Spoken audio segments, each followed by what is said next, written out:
Selamat pagi para mahasiswa yang terkasih. Jumpa lagi di dalam perkuliahan Kitab Sejarah, Kitab Taurat. Di pagi hari ini, kita akan melanjutkan materi kita kalau minggu yang lalu terkait dengan Kitab Keluaran. Di pagi hari ini kita akan memasuki kitab yang ketiga adalah Kitab Imamat.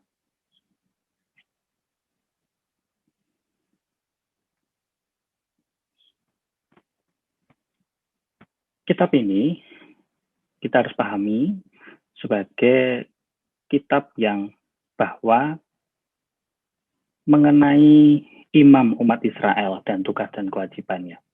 Sehingga bisa katakan bahwa bahasa Inggrisnya Yunani Latin adalah Leviticus, artinya adalah imamat. Jadi memang itu bicara tentang umat Israel, imam, tugas, dan pelayanannya.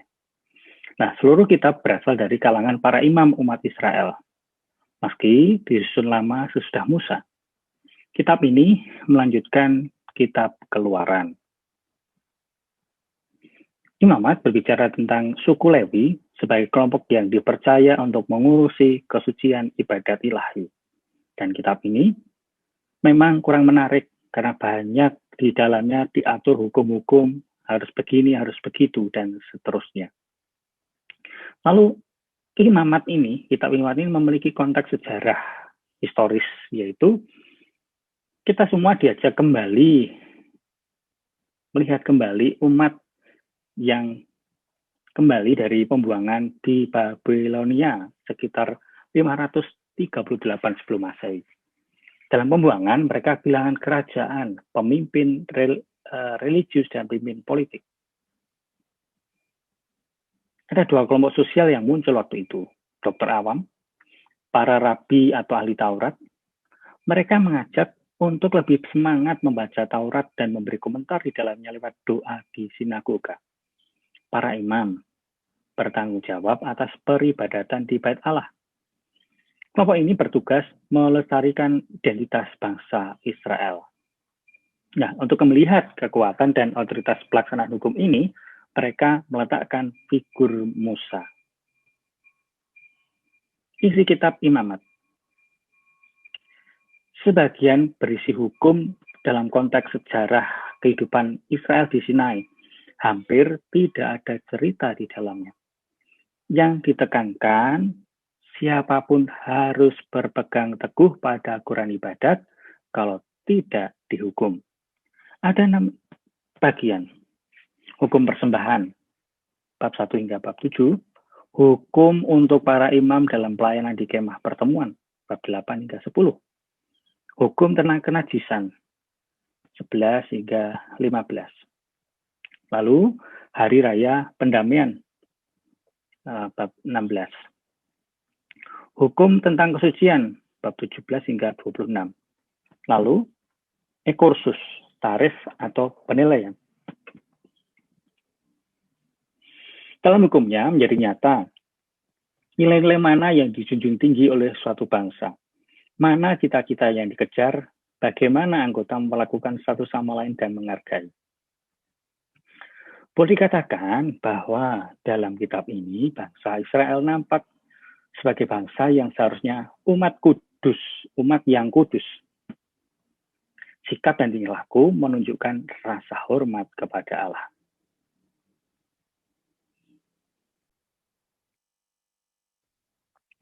Waktu pun juga menjadi sarana untuk memutuskan Allah. Yang pertama adalah hukum-hukum dalam kitab Imamat. Hukum persembahan, bab 1 hingga bab 7. Persembahan yang dimaksud adalah persembahan binatang sebagai penghormatan kepada Yahweh. Ciri-ciri persembahan. Dipersembahkan kepada Tuhan, untuk mendekatkan diri pada Tuhan, berdimensi komuniter, tidak hanya imam. Tidak menciptakan mujizat, bersifat substantif, artinya menggantikan. Contoh adalah Imamat 1 ayat 1 sampai 9. Mari kita lihat apa yang menjadi unsur penting dalam kurban. Tuhan memanggil Musa dan berfirman kepadanya. Dan kemah pertemuan. Berbicaralah kepada orang Israel dan katakanlah kepada mereka, apabila seseorang di antaramu hendak mempersembahkan persembahan kepada Tuhan, haruslah persembahanmu yang kamu persembahkan itu dari ternak, yaitu dari lembu sapi atau dari kambing domba. Jikalau persembahannya merupakan korban bakaran dari lembu, haruslah yang mempersembahkan seekor jantan yang tidak bercela. Ia harus mempersembahkannya di pintu kemah pertemuan, supaya Tuhan berkenan akan dia. Lalu ia harus meletakkan tangannya ke atas kepala korban bakaran itu, sehingga baginya persembahan itu diperkenankan untuk mengadakan perdamaian baginya. Kemudian, haruslah ia menyembelih lembu itu di hadapan Tuhan, dan anak-anak Harun, imam-imam itu harus mempersembahkan darah lembu itu dan menyiramkannya pada sekeliling mezbah yang di depan pintu kemah pertemuan. Kemudian, haruslah ia menguliti korban bakaran itu dan memotong-motongnya menurut bagian-bagian tertentu. Anak-anak Imam Harun haruslah menaruh api di atas mezbah dan menyusun kayu di atas api itu. Dan mereka harus mengatur potongan-potongan korban itu dan kepala serta lemaknya di atas kayu yang sedang menyala di atas mezbah. Tetapi isi perutnya dan betisnya haruslah dibasuh dengan air, dan seluruhnya itu harus dibakar oleh imam di atas mezbah sebagai korban bakaran, sebagai korban api-apian yang baunya menyenangkan bagi Allah. Nah, kalau kita melihat jenis-jenis korban adalah jenis korban bakaran. Korban ini utuh diberikan untuk Tuhan. Darah dileskan pada altar yang dipersembahkan kepada Tuhan. Lalu yang kedua adalah korban sajian. Wujud, tepung, minyak. Korban ini merupakan memorial. Tuhan ingat siapa yang mempersembahkannya. Korban keselamatan, lambang perjanjian Yahweh dan bangsanya. Lalu korban penghapusan dosa, untuk memulihkan konsekuensi dosa dan mohon ampun. Lalu korban penebus salah, bentuk pertobatan diri atas dosa yang dilakukan. Hukum para imam. Bagian ini dikhususkan bagi para imam keturunan Harun. Isinya adalah tapisan mengenai perayaan korban. Dan keluarga Harun dianggap kudus dan dapat tempat istimewa dalam kehidupan beragama orang Israel. Elemen pentingnya adalah tugasnya adalah perantara Allah dan manusia. Tuntutan untuk menjadi kudus dalam bahasa Ibrani berarti dipisahkan, dikhususkan. Jadi imam-imam dikhususkan, jadi kudus dipisahkan dan dikhususkan untuk Allah.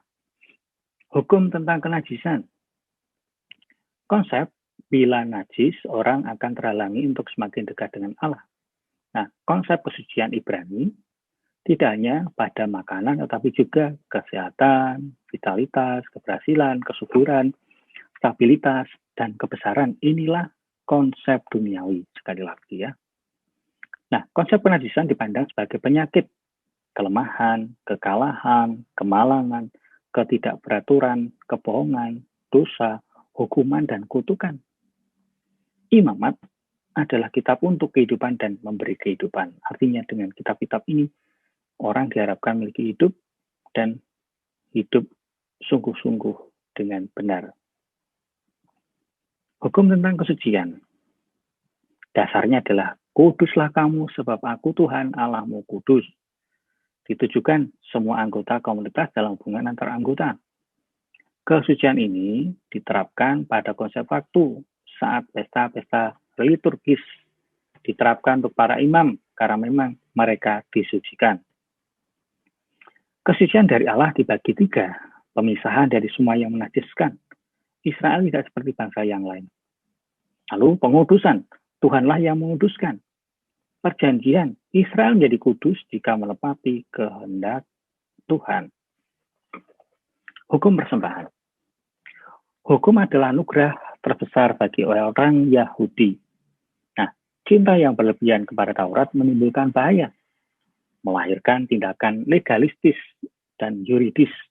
Artinya ya terlalu saklek. terlalu kaku tanpa melihat konteks latar belakang yang terjadi. Tetapi di atas segalanya kita temui nilai cinta kasih,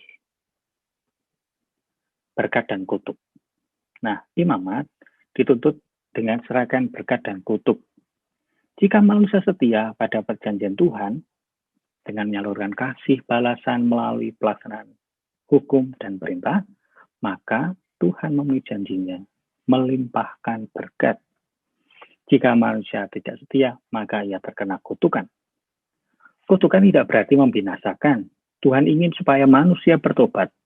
Ia tak ingin meninggalkan umat-Nya dan yang dicintainya. Meski umat tidak setia, tetapi Allah tetap setia pada umat, pada dirinya dan janjinya. Baik, para mahasiswa yang terkasih, demikianlah materi kita tentang kitab Imamat. Memang kalau kita membaca kitab ini terlalu membosankan karena begitu banyak aturan harus begini. Misalnya tentang korban harus begini, harus lakukan ini dan begitu. Tentang imam, bagaimana pakaiannya, pakai apa dan sebagainya. Tetapi jikalau kita memandangnya sebagai hukum yang membuat kita semakin hidup di dalam Tuhan, tentu akan semakin mengerti bahwa semuanya demi kemuliaan Tuhan dan keselamatan kita, karena Allah lah yang mengutuskan kita umatnya. Sampai jumpa di pertemuan minggu depan.